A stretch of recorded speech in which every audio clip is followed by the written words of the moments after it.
Yes, people. What's going on? Good morning. Welcome to United View. Welcome to another transfer view, a solo view, straight for your head tops. Happy Wednesday, 14th of August. I hope everyone's feeling good. Smash a like on the video. Subscribe to United View if you haven't done so already. Someone just said in the chat there, is Owen all right? Owen's absolutely fine. Of course, Owen is all good. So I didn't want to, don't be scared. Like that's how mad it's got. That if there's a solo stream with me, with Flecknology issues potentially happening, people are like, where's Owen? When's he coming back? Is he all right? But he is. He's absolutely fine. Big up to everyone in the chat. I see Flash saying, let's go. Lil Yo-Yo says, woi. Kristen says, Fleck. Takin Typo says, Owen looks different today. Just a little bit. He's been on a sunbed. Big up Javid. He says, where's Javid? Oh, that's gone really quickly. Good morning, Flex and UV fam. Big up to you. And Jedi Pro says, Flex on his own channel, scandalous, 100%.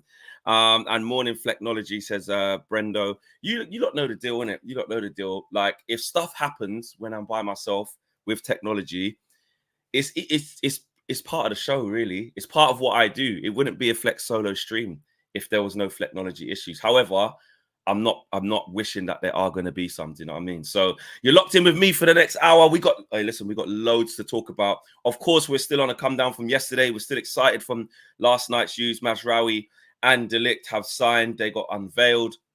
They've done their interviews. They've had their stuff to say. We've gone through the quotes last night. Me and KG took you through that last night, which was a sick show. If you didn't see the Flex and KG show last night, where was you? You're a disgrace and a cheat. But also, go and check it out after this. Make sure you catch up because it was full of vibes, full of energy, full of Nigeria versus Jamaica arguments, full of Buju Banton versus Wizkid and what's his name, Burna Boy, and it had everything. The lit unveiling tune, like it had everything. Yeah. So make sure you check that out. But yeah, we're all in a good mood, man. Everyone's feeling good. Everyone's feeling their spirits are high.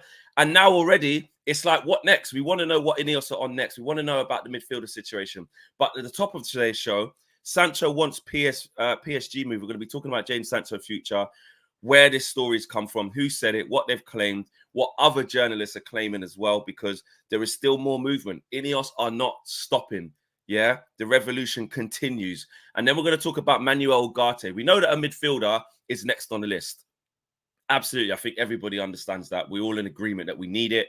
We need two, really, but let's just get one through the door and work out what we could do at a low-cost thing after that. So we're going to be talking about that, some of the outgoings as well, and some of the things that Sandro Martinez has had to say about his potential new centre-back partner, and just in general teammate, because let's face it, Leach could easily play left-back and see Delit next to him on his right shoulder. If Delit's playing left centre-back, he could be playing left centre-back and see Delit again on his right shoulder with him playing right centre-back. There's so many different combinations we can have. Don't tell KG, don't tell me KG has a Delit song, says Jason. Jason, where have you been? Where have you been? Check it out on the Reckless Delegates on KG, that comedian's channel, or his socials, or everywhere, or last night. Like, it's everywhere. Exactly. Like Joe Blackman says Jason, where have you been? Where have you been? The song is fire. The song is fire as well, by the way. But let's get into it, because this Sancho situation here, like Yam says, Sancho at least 65 million euros. Let's get into who said it. Let's get into what's going on.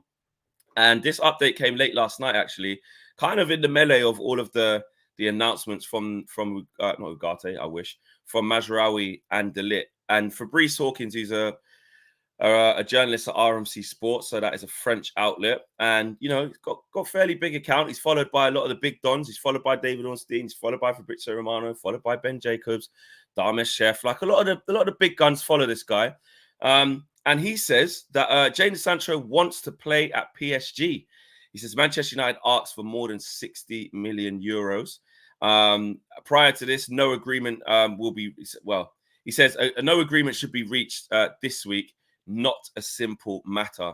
And then kind of linking in the Ugarte situation, he says Paris actively negotiates with Man United for Manuel Ugarte. So I'll tell you what, we'll put Ugarte on ice just for now. Before we get into it, we've got just about 1,000 people watching very, very quickly. First 5 minutes of the show, so big up to you lot. 143 likes on a solo stream, guys. I ain't gonna lie. I want to see if we can get up to like 2K watching. I want to see if we can get like 1K likes, similar to last night. If we can, I'll be over the moon. I'll be over the moon. But let's get into this. Jadon Sancho, we're looking for like 60 million euros. Yeah, in pounds, I'll probably say that's like what? 55-ish, maybe. Let's go euros to pounds. I feel like it's about that. 60 million. It's about 51. Yeah, it's about 51 million pounds. But that's a lot actually, because I thought the asking price, was, to be fair, 40 million pounds. I mean, Daz Sweet says there. Let's go to that comment. Where's Daz? Where is he? Daz Sweets. Daz Sweet says 50 million for Sancho is insane. What are you not saying in the chat? Is that too much? 51, 52 million? I mean, if we could get 50 million for Sancho, that's some serious money. I'd take that all day long, to be honest with you. But I think that's probably a little bit steep. We got told that throughout this whole window, the valuation for Jadon Sancho was going to be 40 million pounds, as it was for Mason Greenwood, which we ended up roundabout getting with his add-ons, just a little bit short of that. And Jadon Sancho's situation hasn't really materialized because bids haven't actually been flying in all over the gaff. Like, you look at Dortmund, they didn't really come in and put the money down. It was more of a, we can't really afford you. So all of their heart emojis and we love you, Jadon, and you're part of the family rubbish. When it comes down to it, they ain't got the money. Like Lil Yo-Yo says there, show me the money. Simple as that. So Dortmund were out of it a long time ago. Obviously, there wasn't anything from Saudi or anything like that. There was some talks about Juve, but again, nothing really came from it. And we had to sort of just wait really to see what came of it. But it isn't really materializing. There is a little bit of an update from Fabrizio Romano as well. Breaking, not that big, but just a little bit of an update. It's regarding Manuel Ugarte. He says Manuel Ugarte insisting a lot for Man United move, as PSG and Man United are still talking. George Mendes leading negotiations with PSG, open to selling Ugarte, and United still keen. United need fee reduced, or one more sale, or we'll go for cheaper options. So again, that's the Ugarte side of it. Again, I'm talking about Jadon Sancho now, but there was a little bit of an update from Romano. We'll kind of get back to that in a little bit, because it does.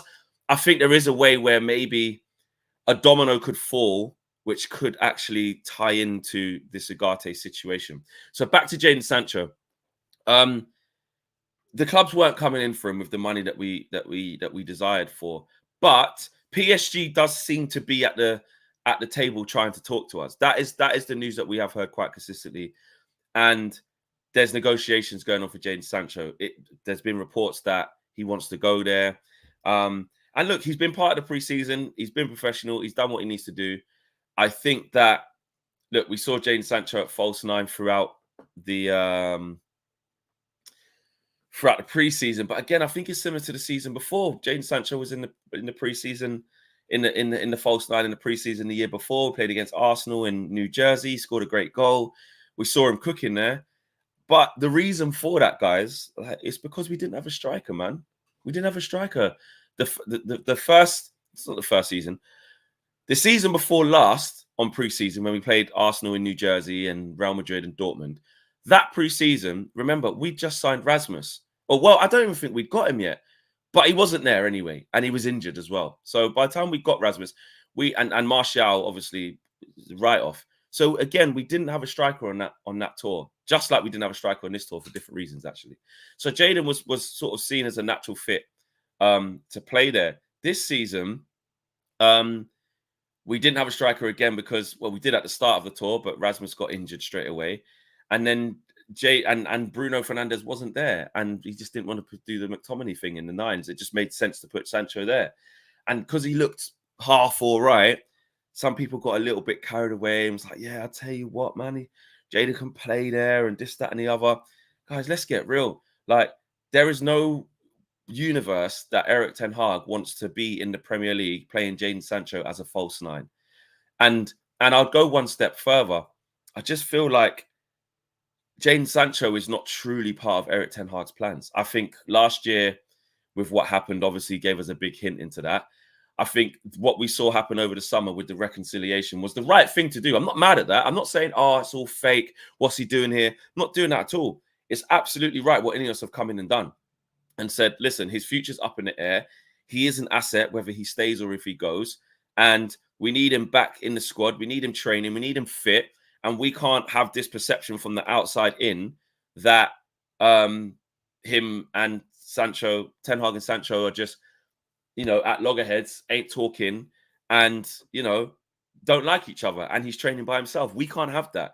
Because if we want to sell Jadon Sancho, he's going to have no value if we do that. And if the right money doesn't come in for Jadon Sancho and he has to stay, he's an important player. Or, well, he's a big asset and we're paying him big bucks. So he needs to be in the squad. And if we have a million injuries, which, touch wood, that doesn't happen. But if we did and we had to rely on him, he needs to be ready. We're paying his wages. So, I think Sancho was happy with that, which is, I think the conversation's been, listen, get back in, put that shit behind you. If the right money comes in for you, you can leave. If it doesn't, you're probably going to have to stay and wait until it does. And I just think all parties were on the same side with that. So I've got no problems with what's happened throughout the summer, but I wouldn't get drawn into this like, oh, Sancho false nine, like that can work. And it's not the plan. We've bought Joshua Zirkzee as well. I've just forgot to say that. And he wasn't on tour. So, clearly the plan is we've got 2 actual number 9s. And when we don't play with a number 9, who plays there? It's Bruno Fernandes / Scott McTominay. So, and as we saw in the Community Shield, there was no sign of Sancho in the false 9. He came on quite late in the game and not even in the first batch of subs. I think in the third batch of subs, he come on left wing, didn't he? I think. So I think there's something in this. Could I see Jadon Sancho wanted to go to PSG? Absolutely. I think he'd do all right in the French league as well. It is really athletic. It is really quick. It is a powerful league. It's a quick league. A lot of defenders in that league are very good in 1v1 duels, though. I will say that. It'd be interesting to see Jadon in that league. But I think the quality of it, I think he'll have no problem, playing in that league. But the physicality could be challenging. I think it'd be good for him. And at PSG, big club. Sancho's still a big name with a point to prove. I think it'll be a good move for him. And for us, that leads me on to us now. Look, I do think 50 million is too much. I don't know if we'll get that for him. I'd love to get that for him. That would be, if Ineos could get 50 million for Jadon Sancho after everything that's happened, all the shit that's gone on in regards to Jadon, they need a trophy, mate. Like a transfer trophy or something. They need a medal, because that would be fantastic to get that type of money for Jadon, considering he's, like I said, what's gone on. But I think it's more likely to be somewhere closer to the £40 million mark. But this does lead into Ugarte, and less about how good Ugarte is as a fit and stuff like that. We'll get to that. But if Jadon Sancho wants to go to PSG, and this is just simple maths, if Jadon Sancho wants to go to PSG, and PSG are at the table trying to make that deal happen, but as we know, as a matter of fact, there are negotiations with ourselves and PSG for Manuel Ugarte, one of 2 things can happen. You can either try to get involved in some sort of swap deal, which I don't think we should do that, but you can to make it happen. Or you sort of get your money. It's like a simultaneous, one domino will fall and so will the other, and so forth, which has been the common theme of this window, to be honest. You say, right, give us this for Ugarte, whether it's £40 million. Sorry, give us this for Sancho, whether it's £40 million plus 5 in add-ons or whatever it is, whether it's bloody 35 million up front and 5 million add-ons, whatever the deal is. And then that is our significant outgoing with some money coming in that then actually allows us to go and get Ugarte for a price that we deem feasible. And you get PSG to get to a reasonable price for Ugarte, because they also want Sancho. So you want to get to a reasonable price for them as well. So all round, there's 2 clubs sitting at the table and 2 players there who have interest going in the opposite directions. So as far as I'm concerned, there's a deal to be done. There's a deal to be done. Now, what we are seeing with Ineos is that they ain't taking no shit. If the price ain't right, they're off. They're off, man. And that's what I want to see. That's what we need to see. We need to see more of that. No more getting bullied in the market. No more looking like idiots. No more going spending massive money big stupid contracts on players that are not well thought about, and we haven't planned for them. Look at De Ligt and Mazraoui, total package of like 60 million. Like, you cannot say better than that. You know, I think his initial 42 million pounds for De Ligt, and like 12 million or something for Mazraoui, plus add-ons for both. Like, you for two players like that, especially De Ligt, it's very good value for money. You're not having a massive ballpark figure of 80, 90, 100 million for both and shit like that. We're gone are the days, man. We're not on that no more. So if the price ain't right for Ugarte, get out. I do like that. Sorry, 38 million for De Ligt, as Issa Bunch says there. But I think that it's something to think about, because clearly there's a willingness to do business, because they want Sancho and we want Ugarte. So really, it shouldn't be that hard to get that done. Couple of super chats here. Get your super chats in, get your chats in, get your members chats in, get everything in at this. Tabra says, Flex, Mr. Dancehall himself, did a wine and cotch. No, chill. Gala do wine and cotch, man. I'm not doing that. Shout out to the girls that we want to do wine and cotch. But big tune. Man said do the wine and cotch. Tabra, you're taking the piss out of me. Big 9:20 in the morning, you're telling me do wine and cotch. Me. Like, you expect me to stand up and just do wine and, like I'm young. You're taking a piss, Tabra. Big up to you, bro. Joe Fleming says, it's a case of PSG want to play that game, innit, Flex?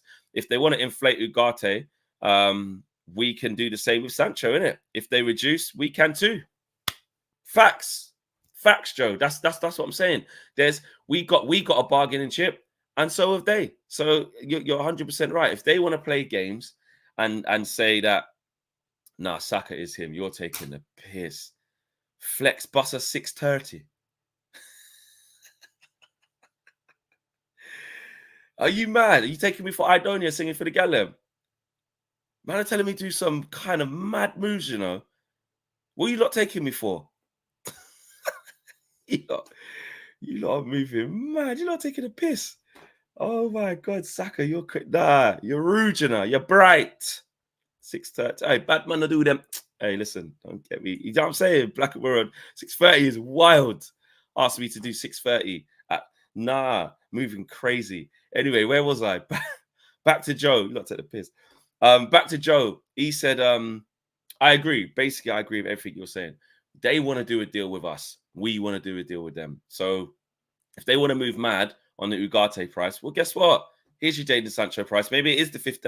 Maybe that is why. Do you know what? Maybe Fabrice Hawkins is correct. You know, maybe that's why he's correct, because maybe the reason why we do want 60 million euros, which is around about 51, 52 million pounds. And I was like, oh, that's a bit much. Maybe that's why, because we're saying to these guys, hang on a minute. Hold on. Wait a minute. Hold on. Wait a minute. What are you doing? You're taking a piss. If you're going to charge us this 70 million euros for Ugarte, I think it is, or between 60 and 70, which we're like, that's too high. Then hold that.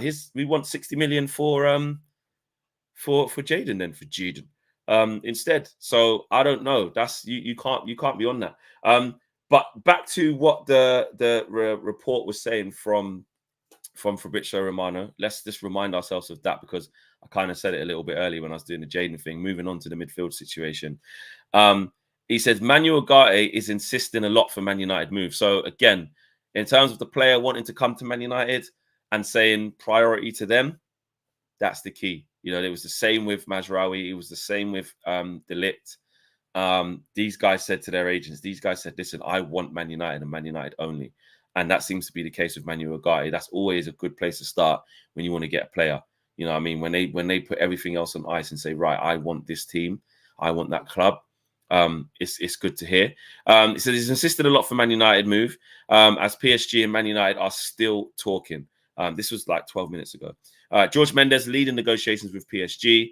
Leading negotiations with PSG, open to selling Ugarte, and United still keen. So in terms of, like, you know, us getting a bit twitchy, a little bit nervy in terms of, has Ugarte got a little bit impatient and he now wants a different move? No, that's not the case. Ugarte very much still wants to come to Man United. PSG, have they become annoyed or disheartened or long that can't strike a deal, so they're looking to sell him to someone else? Absolutely not. He said that, PSG are still open to selling him. And George Mendes is at the helm of this, spearheading this. He's been doing other deals this summer, as he always does.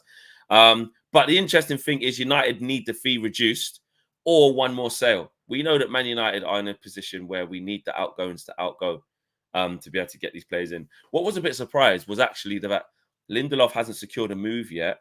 And it was only Wan-Bissaka who went out, which did enable us to get Mazraoui and De Ligt.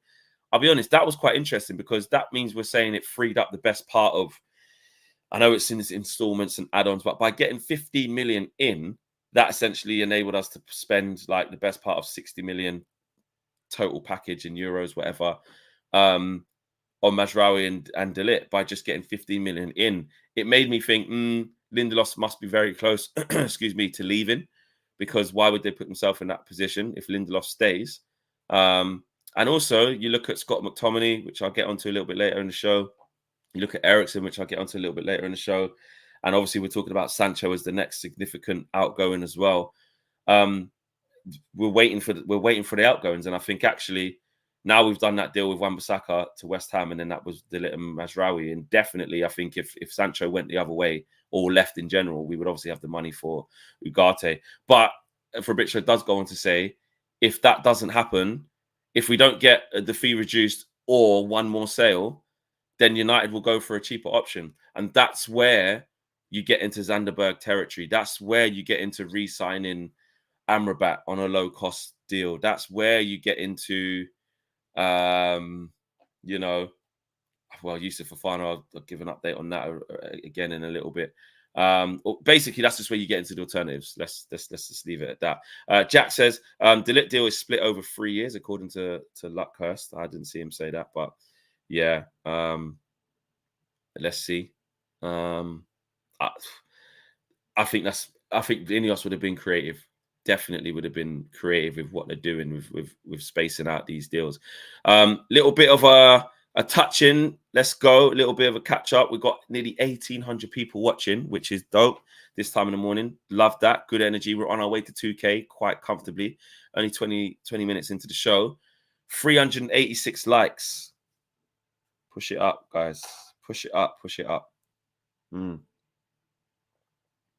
I'll take a sip of my Karak tea. Oh, lovely. If you haven't had Karak tea, yeah, shout out everybody from that part of the world, or you know, the Muslim culture, etc., who has Karak tea. Since I went to Qatar and they hosted us, gave us Karak, I've been on it ever since. Wicked tea. Nice, sweet, creamy, lovely.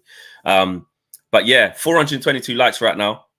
Keep pushing that. Keep pushing that. Let's get that higher, guys. Let's get that higher. I'm sure we could do better than that. But Ugarte, listen, I mean, we spoke about it yesterday, me and KG, on the Flexing KG show.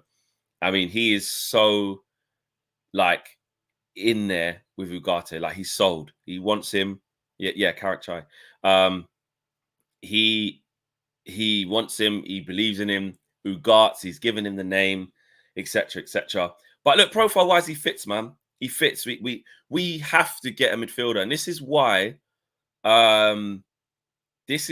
I said that I'm not really judging how high we can finish, etc., until I see the midfielders that we get, or midfielder that we get. Hopefully, it's midfielders. Hopefully, it's two, because I really do think we need to. But I think we'll have to wait till late in the window. If there's an extra outgoing with, say, a McTominay or an Eriksen, maybe we can go and get another low-cost one. But the main one is this Ugarte deal. And to be fair, I like it. I like it. I'm not going to say, like, I've watched him week in, week out for 90 minutes, but the research I've done on him and the type of player that we are getting from some of the experts I've spoken to around him, and a lot of you guys as well in the chat, who I know, our community, to be fair, let's not be naive. Like, a lot of our community, a lot of you guys do watch a lot of European football. A lot of you have other teams that you follow quite a lot, and you lot are clued up. So I know a lot of you guys have been saying he'll be good. He'll be a good signing, profile-wise. You know, passionate, Uruguayan, aggressive, in your face, can cover ground, and wants to get stuck in, and can obviously play a little bit, because you need the player to be able to play a little bit.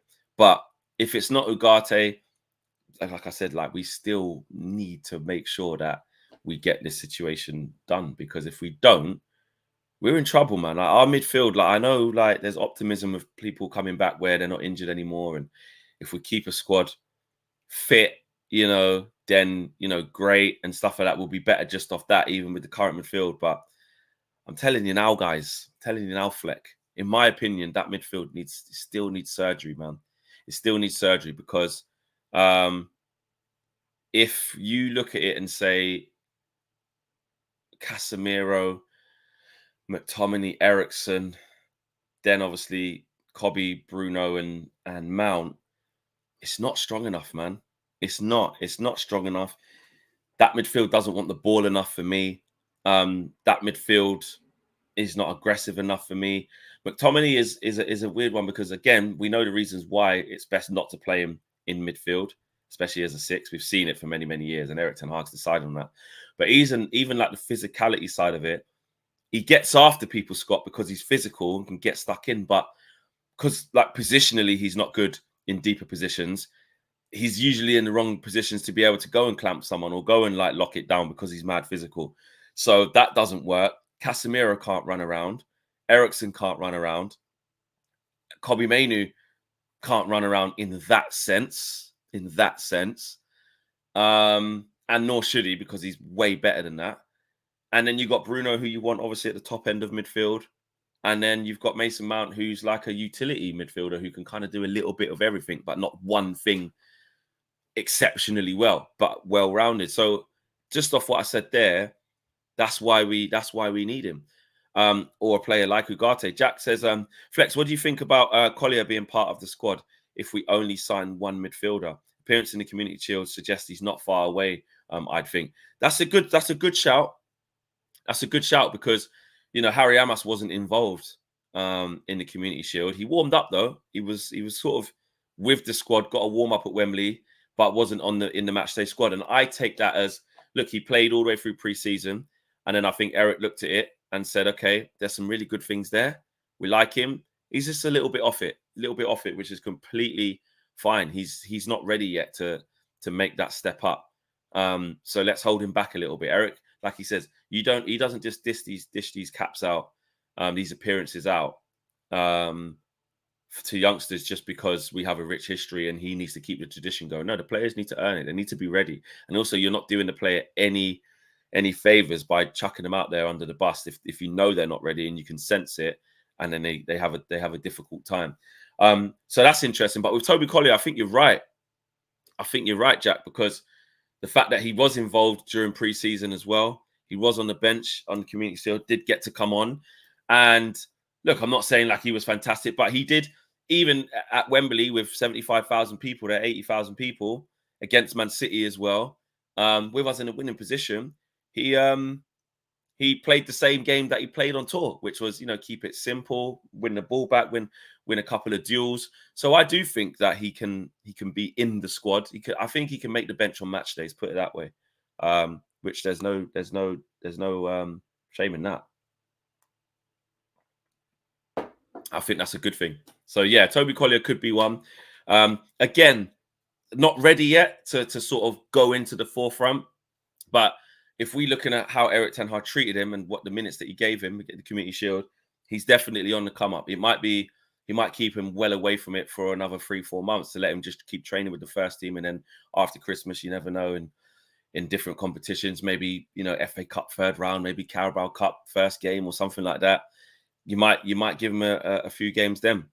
But yeah, I do like Toby Collier. He looked good. He looked comfortable. He looked calm. He looked like he could have a little bit to do, but I think there's a little bit of a way to go. But yeah, I do think he can be involved as well.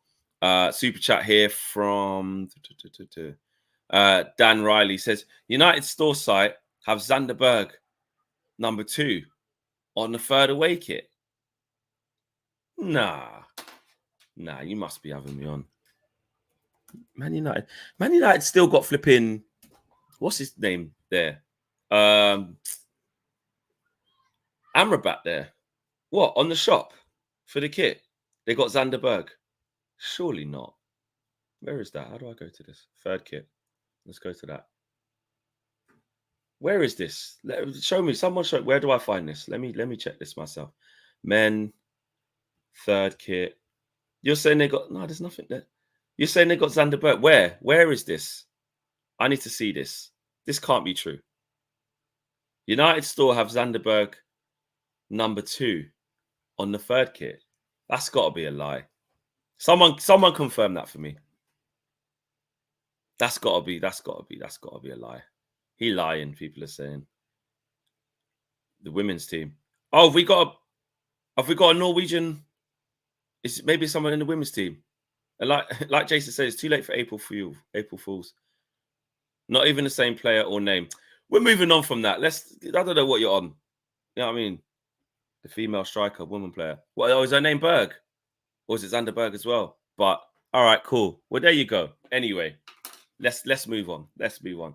To round off on the Ugarte situation, we're very much in talks. We need the price to come down, or we need a significant outgoing, or we're going to move on. That is the latest from Fabrizio Romano. But also, which ties into the midfield situation, is Fabrizio Romano giving an update on Yusuf Fofana, because obviously he's been linked to Man United.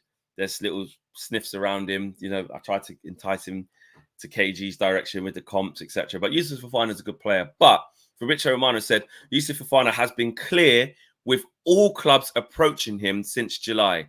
He wants to play for AC Milan. Let's just press pause right there. When I said it's refreshing to hear a player sort of give priority to you as a club, that's not what's happening here. So, of course, look, you are on a bit of a red alert thing in case the deal doesn't materialize, in case the deal collapses and the player can't go where their first choice was. Then they come back to it and say who else is interested. But as it stands, Romano is saying he's been clear since July. He wants to go to AC Milan. Several reports on Premier League clubs keen, but it was never close as Fofana's waiting for Milan. Milan and Monaco are still working on club-to-club agreement. So that's where we're at with that. So really and truly, Fofana's not going to happen, is it really? It'll be a big turnaround if it did. But going off those reports, we ain't going to see Fofana at Manchester United. He wants to go to AC Milan. He's been very, very clear to all the clubs that have been approaching him. So let's just assume that Manchester United are one of them who may be inquired, for argument's sake. We'll say that Man United did. And he says, and him and his agent, like, we want to go AC Milan. We're waiting for that. In terms of giving priority to that, we've experienced it, what it's like this summer with players doing that to us, giving priority to us. Ugarte's doing it now. Mazraoui and De Ligt seem to do that with Joshua Zirkzee. It seemed that Man United were only the ones truly in for him. I saw some early links from when the season was on with Arsenal, but they weren't. I'm not going to do what Liverpool fans do and make up that everybody else wanted the player, but you got him to make yourself feel better. I'm not on that. I'll just tell the truth. I think we were the main ones in for him. And yeah, so Yusuf Fofana, I think we can sort of knock that on the head. I don't think he's going to come here. I think the Zanderberg thing is definitely something that's there, 100%. I don't think we can look past that. Yes, of course, he didn't play against Luton. Scott Parker said in his presser that he's been injured and he's had a knock, which actually is true. When you look at Burnley's pre-season, I'm a bit sad like that. Sky transfers, got to look at other stuff. You might be like, why on earth are you looking at their pre-season games, Flex? But Agent Fleck, I'm just doing my research. I'm a professional, yeah? Got to fact check these things. He did train for a couple of weeks and he was with that group. And then he did get a knock and wasn't in quite a few games, even before the Man United stuff started coming out. So it's a bit of a win-win for Scott Parker and Burnley, because they don't have to come out and say, well, there is a lot of rumors, etc., and make it look like he's been playing the whole preseason and now all of a sudden he just ain't there. He actually did have a knock before that. And so, which again, by the way, in typical Man United fashion, if we did get Zanderberg, the last couple of weeks, maybe 3 weeks, he's been injured. Because he's got a bit of a knock and he isn't actually fit right now. So if we did flip him by the time the window shuts, it'll be another one we have to get up to speed.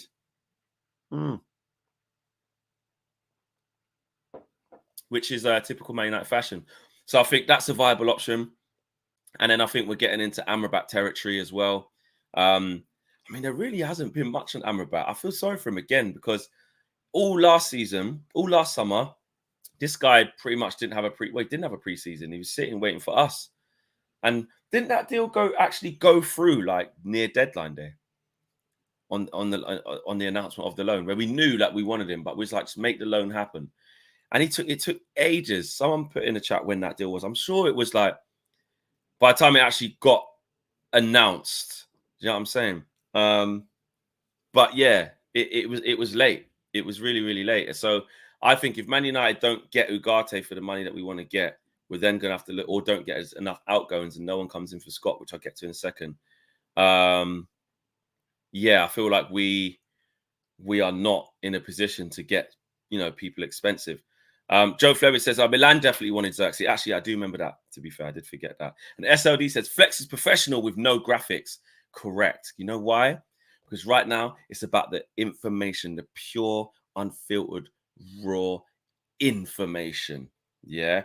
And actually, it's a big skill. You have to be a professional to not have all the glitz and glamour and all the amazing graphics and still do a good, engaging show with pretty much 2K watching live.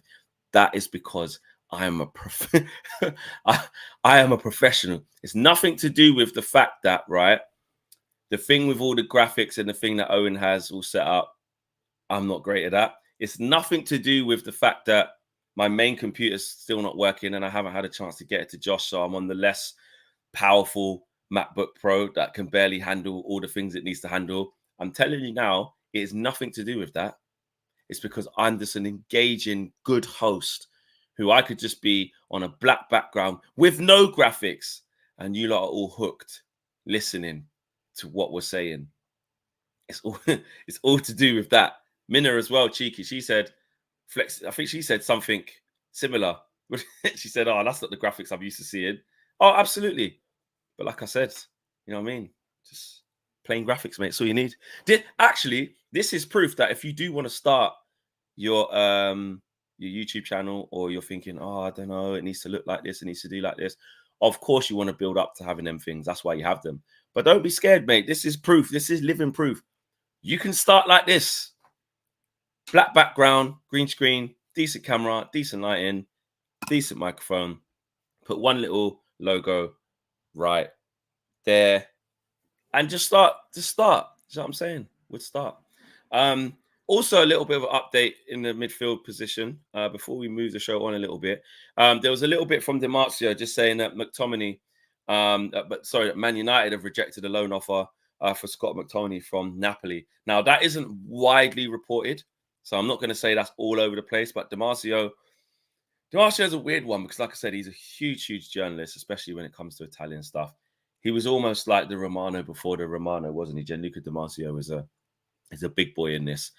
Less so now with how Ornstein's moving and what Romano's on these days, and the emergence of like Ben Jacobs and, Florian Plettenberg, etc. These types of guys do a breaking transfer news and stuff like that.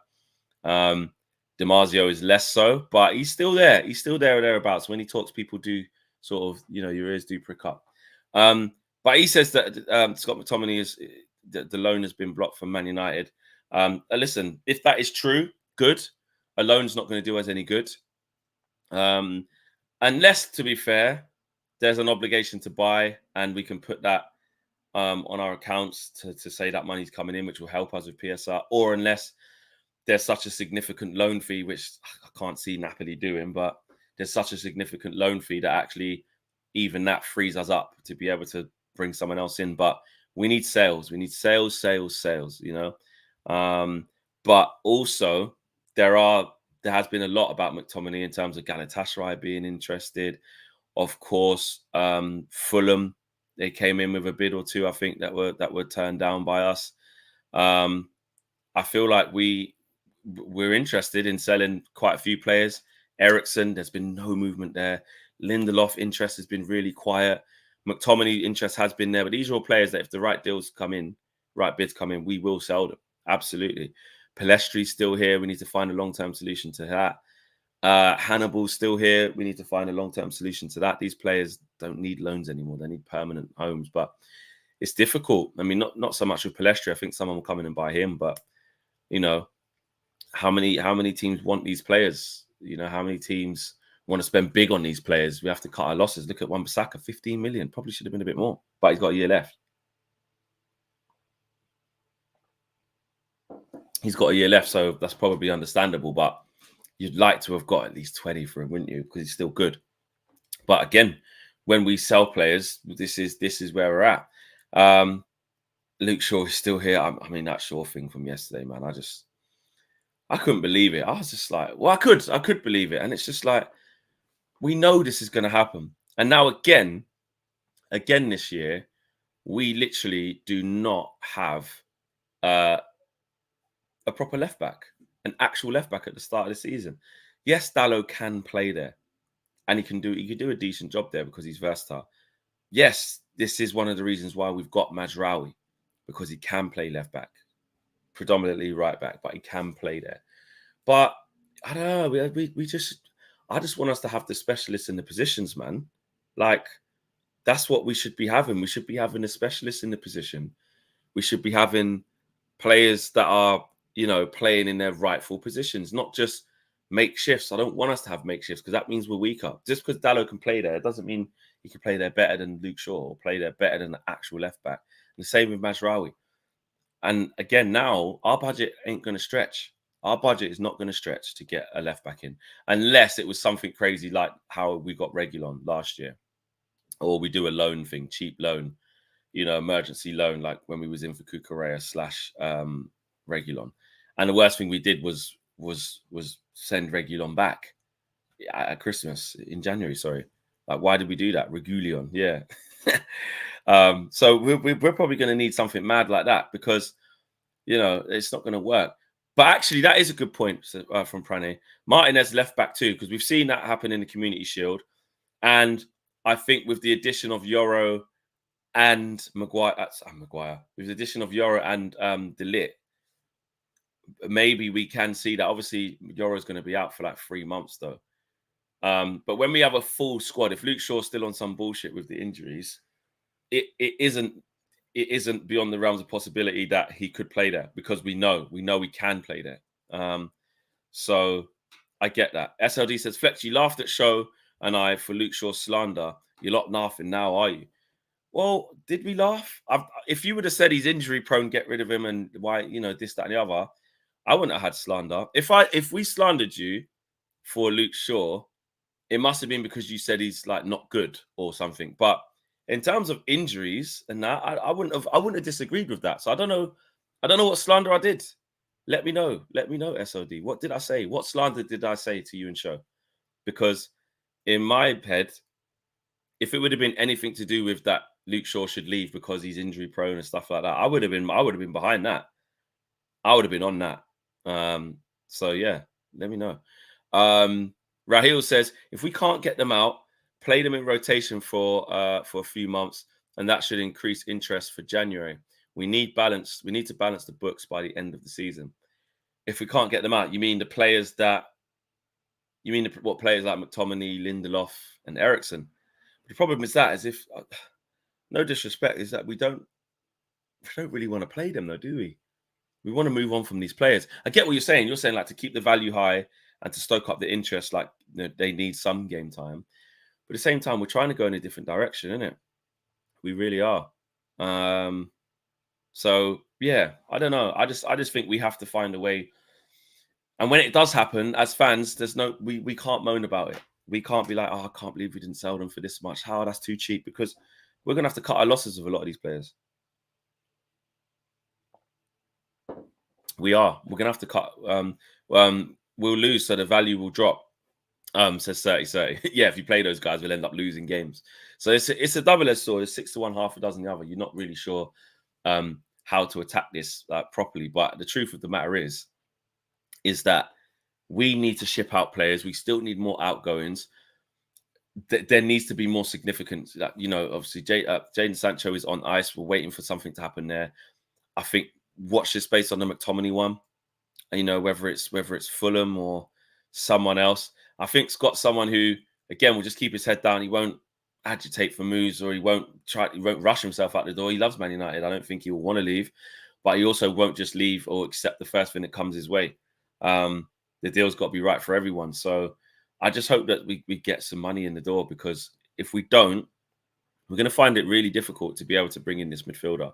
And the fact that Man United are working on it with PSG and the Ugarte thing / the Sancho thing, that fills us with hope. That does fill us with hope. I had a couple of little one main quote from Leacher, because I thought it was nice to see what he said about Matthias de Ligt and Nazwari. Sorry, Mazraoui. But before I do that, where are we at? We're at 1,800 watching, 617 likes. All right, we can work with that. Let's go 750. Let's go 750 likes. Take a little break in play right now. Pause in play right now. Let's get it up. Let's break the 700 mark and get to 750. Can we all do that right now? Let's just stop what we're doing. Put your cup of tea down. Put your karak chai down. Put it down. Put your water down. Yeah, put your hot chocolate down. Put your kids down. Yeah, stop what you're doing. And please just smash a like on the video. Let's do that. Let's do that while I finish off my karak as well. It's gone a bit cold now. It's not the same. I'm gonna have to switch to the water in a minute. Yes, and actually we are well on our way to 200k, of course, but actually 175k as well. So if you haven't subbed to the channel, please make sure you do that as well. Hit the subscribe button. Do you know what? And there's still people, yeah, that I meet. I've been meeting people in the States that were saying, "Oh, Flex, man, where have you been? Like, are you still doing a channel or stuff like that?" I'm like, "Right, I left United Stand 4 years ago. United View's been going in its 4th season. Where have you been?" Then there's people who've said, "Oh, I saw you got a new channel. I only found it recently, man. I was thinking, where did you go?" So actually, I take it for granted that like you've been in the space a long time and you think like everybody automatically knows like where you went. There are still people probably watching right now who've only just found United View. And if you've only just found it quite recently, there's every chance you could have forgotten to hit the subscribe button or the like button now. Or you could have been watching us for quite a while, but also you go, "I'm actually not subscribed. I've never actually hit the subscribe button." So yeah, big up to everyone who's done both of those things as well. 677 likes now. We're on our way to 750. That is the goal. Leacher said he did an interview with BBC Sport, and he said, "I'm so excited about Matthias de Ligt and Nazwar Mazraoui. We are here to help them, and they are really good players. That's why Man United bought them. They will show that quickly." I mean, I don't think Leacher played with de Ligt. I think he was gone by them.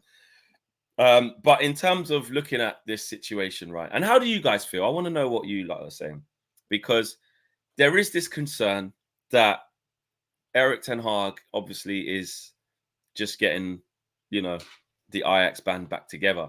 I mean, Ajax even tweeted yesterday that, what did they tweet? Was it Manchester is red or Ajax is red? What did they tweet? I can't remember what it was. Let me get it again. Ajax. I think they said Manchester is red or Ajax is red or something. Oh, they said Manchester is red with a wink. But basically, they're saying, listen, Eric's getting the band back together. Yeah? Eric's getting the band back together. What are you lot saying on this? Because when Ineos came in and Eric was going to keep his job, etc., etc., a lot of people were like, he needs to come away from transfers, though, and he's got too much over it. We're getting duds, Onana, maybe not good enough. Look at what happened with Anthony. He's just getting his players that are either Dutch or have he signed before. And some people are saying that's not a good thing. And a lot of people are saying, well, nah, like, if this is what the guy needs, if this is the people he's identified as, this is what he's on, then we're here for it. Let him build, let it work. T Mill says, as long as it works, I couldn't care less. And that's the thing, as long as it works. So far, we've had a bad time. Well, we had a bad time last year.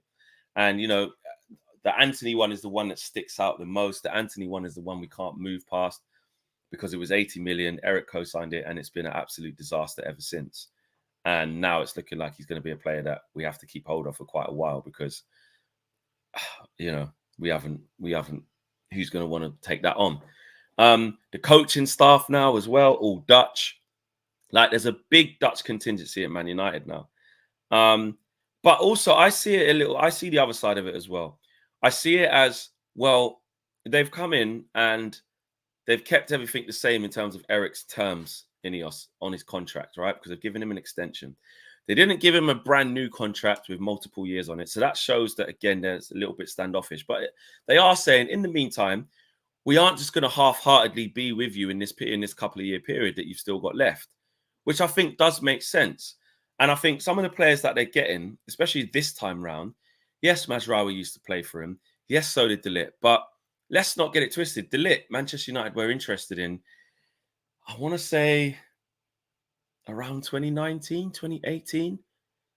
Maybe but just before he went to Juve, maybe just before then, or maybe just before he went to Bayern. I can't remember which one it is, but Man United were linked with De Ligt 100%. And that was before Eric Ten Hag came here. So that was even in the old regime. And we weren't opposed to that. And I think that with De Ligt, there's less of a, it's an Eric Ten Hag player, and more of a, no, De Ligt's just good. Like, take the Ten Hag thing, put that aside. De Ligt is just a good player. Yes, he might have not hit the exact heights he wanted to hit, but he's an experienced player. We've debunked the stupid myths that Paul Scholes was saying, that Tim Sherwood was saying, is he better than Maguire? Is he better than Maguire? I'm not so sure. But if I was a Man United fan, I wouldn't be jumping up and down. Shut up, man. Like, it just shows that you don't watch football outside of this country. And it just shows either that you don't watch football or the bias that you have for English players. To suggest that De Ligt's not better than Harry Maguire means basically you don't know nothing about football, which is probably why you don't manage no more. Like, because that is just the most ridiculous thing I've ever heard. And actually, but then Tim Sherwood's on that in general. Like, he's on that in terms of like just coming at Man United. He's a bit like Souness. He just don't like us. He's always saying, "Oh, this player they've bought, that player that." He's always got some shit to talk about us. So I wasn't surprised when he said that, to be honest. But when he said that one, is he better than Maguire? Not sure. Shut up. You don't watch football, mate. And the Scholes one just annoyed me. I was disappointed. Obviously, we all love Scholesy. But I just think it was a bit lazy of him because, again, it's just simply not true. Like, anyone who just says like, well, yeah, I mean, Bayern don't want him because he's been on the bench the whole time. They even brought Eric Dyer in and he plays ahead of him. It just ain't true. Like, it's just a lie. And in terms of how available he's been, yes, he had injuries last year, but he still played a majority of the games. When he was fit, he was one of the first names on the team sheet for Thomas Tuchel. And since he's been at Bayern in general, what you want to ask is, how's Kim Min-jae been getting on since he's gone there? If you want to make that assessment, make it about Kim Min-jae. This was a player that everyone said we should get, everyone, wanted, and was very, very highly sought after, by the way, coming in from Italy, and is a good player, but he's gone to Bayern and it really hasn't worked. Upamecano, he's a bit of a clumsy donkey that, they would rather not see him play. So actually, Matthias de Ligt has done fine since being at Bayern. And he's gone there in a shit period whereby, Bayern have gone through one of their worst spells. They only just won the league on the last day the year before. They lost the league last year, changing the manager. They got rid of Nagelsmann. Now they've got bloody Vincent Kompany. They're going through a bit of an identity crisis, Bayern. So it's not been the most stable of clubs. Plus, I'm not saying De Ligt, would probably admit, that he wants to get there. But to say that means he's washed and that's why Man United shouldn't sign him means, again, you're just not watching.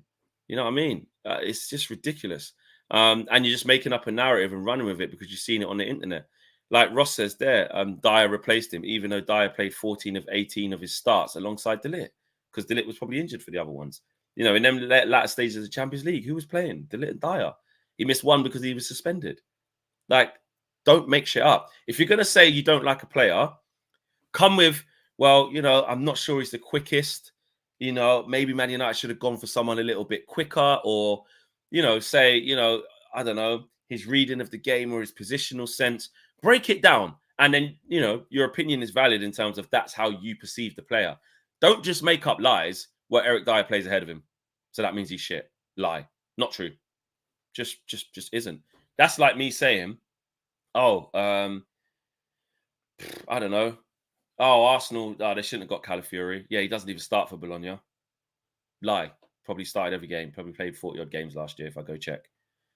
Oh, he doesn't even get in the Italy squads. Lies. Played every game. Like it's the there's just like a fact, A and B, like black and white. It's black and white. There's no grey area. It's either true or it's false. And what these people are saying about De Ligt is just false. But anyway, we let them run their narratives. But back to my original point. Is it a problem? Yeah, with the De Ligt one, he's just a good player. It just happens that one is secondary. I think I would put the fact that De Ligt's good first, and secondary, coincidence, obviously Eric's going to want him, and how big he was for his career. And it does help that he does know De Ligt inside out and knows how to push him and knows to get the best out of him. And actually, De Ligt drew to that. Mazraoui, same thing. It does help because in terms of the style of play that we're all looking for, in terms of what we want to see our team doing and carrying out the instructions from the manager, how many times have we said, well, these lot must not just be listening to Eric then, because how is he telling them to do that? They're going out there. When we say there's no way that Eric has told Wan-Bissaka, I don't know, on that passage of play, cross it then, or give the ball away. Or there's no way that he's told Bruno to go and spam crosses without looking. Or there's no way he's telling Rashford run with his head down, not looking, won't pass. Or there's no way player X, player Y. Well, now it's like, well, these are players that have played under him and know exactly what his demands are. Same with Andre Onana. Andre Onana is playing. There's question marks over his, shot saving ability and stuff like that.